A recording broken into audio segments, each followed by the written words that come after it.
سلام تعنا بلنا زغبركم تقاتلتي مدبات ريفوس يوتيوب شانل كما يتنحو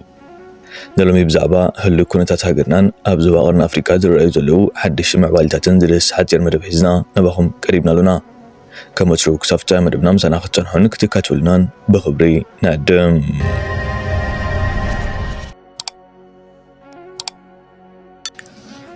بمجمرتا قن كمزي أف فيديو نعزو زلنا نمعباين نمسفاحن مدباتنا زي حقز جوين زبل تبقلو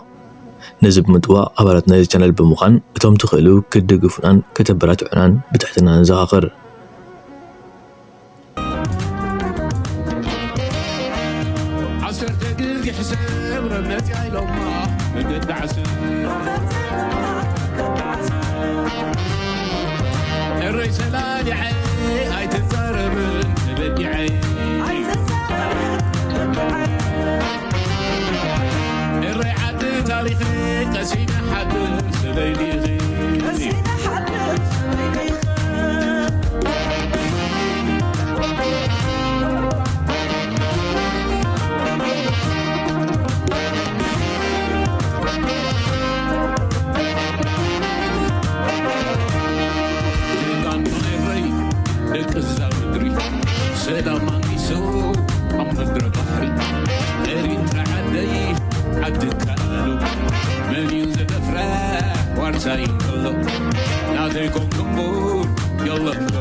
أو هذا قاتامسي دكتور أبي أحمد كم زخبل سمعنا نيرنا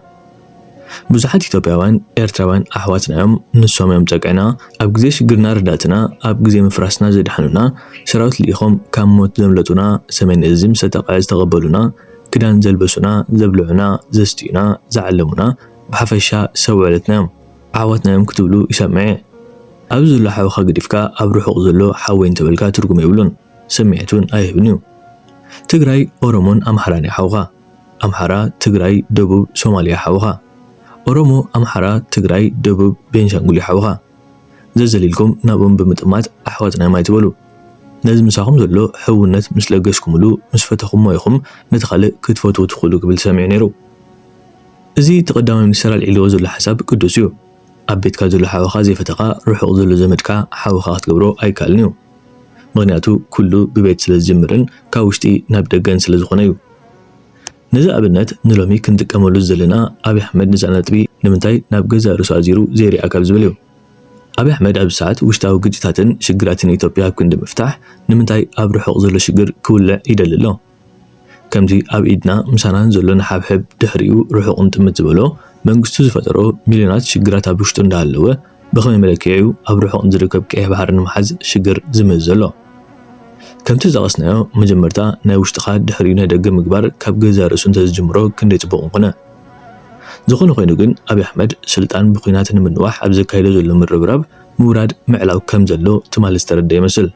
تمال مالتي سلطان تبح نجو أبيدنا زي كله يخلي مقبل قليل تمثل كن كأوشتو فرحز تحوسو مدرة أسمع له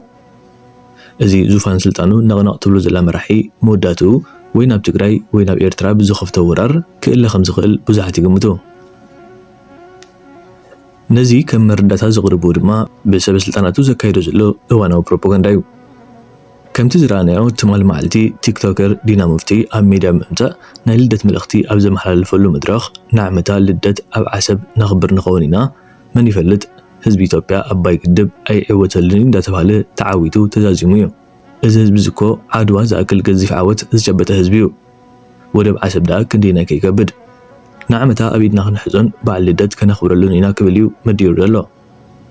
ቀጣዩ ገና ምናልባት ታሪካዊ ወደባችን ላይ ልናከብር እንችል ይሆን? ምናልባት ምን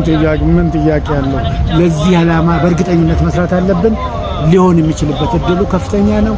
ዋናው አንድ ላይ ሆነን በአንድ ቋንቋ፣ በአንድ መንፈስ፣ በአንድ ጉልበት፣ በአንድ ዕውቀት መንቀሳቀስ ነው። ይሄ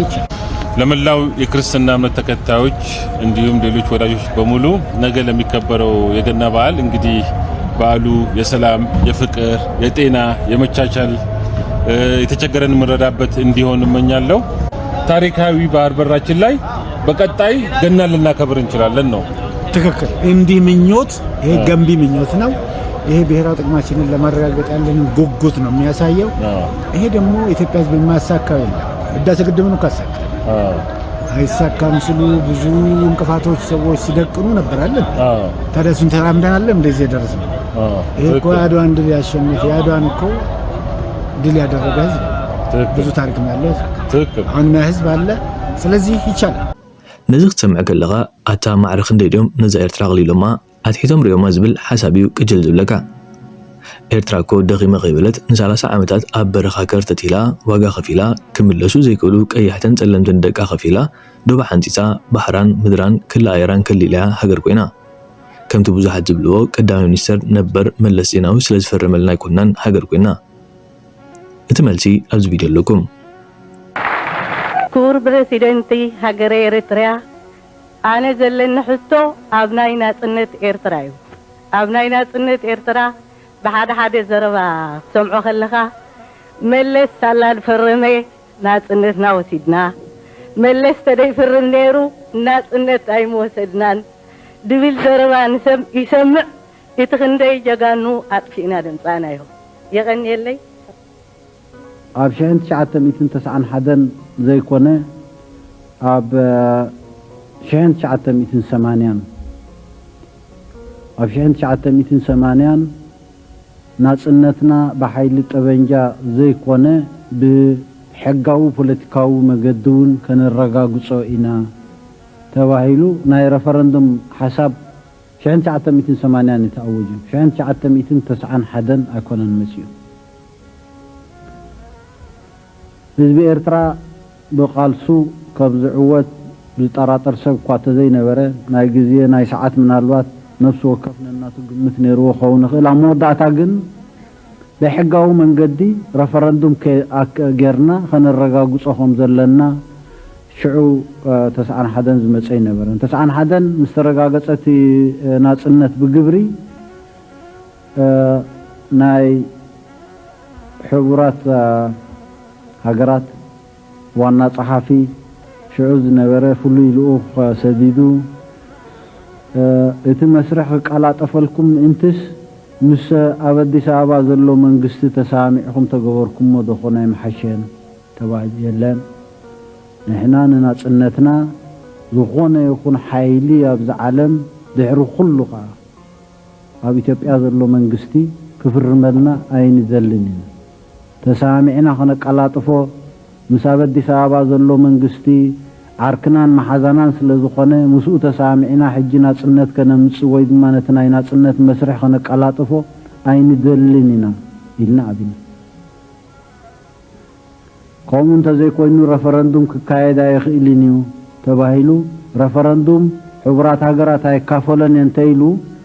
ናይ ዓለም ማሕበረሰብ ብዝተፈላለየ ሓይልታቱ ከም ዝሳተፎ ጌርና ረፈረንዱም ከነካይድ ኢና ተባሂሉ እውን ተመጒቱሉ እዩ ሽዑ። ናይ ሽዑ ሰነዳት ሓደ ብሓደ ከም ዘረጋግጽዎ ተዘኪምናያ ዝነበርና ናይ ፖለቲካ ሓላፍነት ነዚ እዋን እዝን ነዚ ወለዶዝን ዘይኮነ ንመጻኢ ወለዶታት እውን ትርጉም ስለ ዘለዎ ናጽነትና ከዓ ደምና ከፊልና ተቃሊስና ዘምጻናዮ ኣብ ርእሲ ምዃኑ ኣብ ናይ መወዳእታ ሰዓቱ ብፌርማን ብቀለምን ናይ ዝኾነ ይኹን ሓይሊ ዘይኮነ ብናይ ህዝቢ ኤርትራ ድምፂ ክረጋገጽ ኣለዎ። ንሕና ዝትኮብ ናጽነት ኣብ ላንካስተር ሃውስ ዝፍረም ናጽነት ወይ ብኻልእ ዝተፈላለየ መንገዲ ዝወሃበና ናጽነት ኣይንደልና። ብሕጋዊ መንገዲ ዓለም ዝፈልጦ ህዝቢ ኤርትራ ኣብ ብምሉኡ ዘድምፀሉ ናጽነት ኢና እንደሊ ተባሂሉ ናጽነት መጺኡ መንግስቲ ኢትዮጵያ ብቀረባ ይኹን ብርሑቕ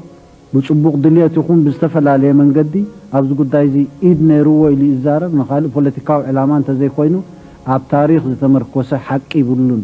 مسلنا نهلاوينا ناسنتنا بقالسنا تراي زي كونا بحقاو من قدي بنا حزب إرترا ملؤ تساتفنا زمت أمبر ببوراكي ويدما بقداس بزغون يكون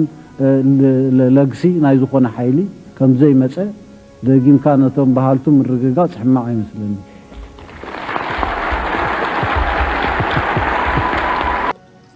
ስለዚ ኤርትራ ሃገር ክትከውን ከላ ብሰናይ ፈቃድ ወይ ምረቃና ኢትዮጵያ ይኮነን ብዛዕባቲ አፍልጦ ማህብ ዝባል ድማ መንግስቲ ኢትዮጵያ ንኤርትራ ከም ሃገር ተቀቢልዋ ዳንበር አፍልጦ ሂብዋ ዝባል አባይታ ይሰርሕኒዩ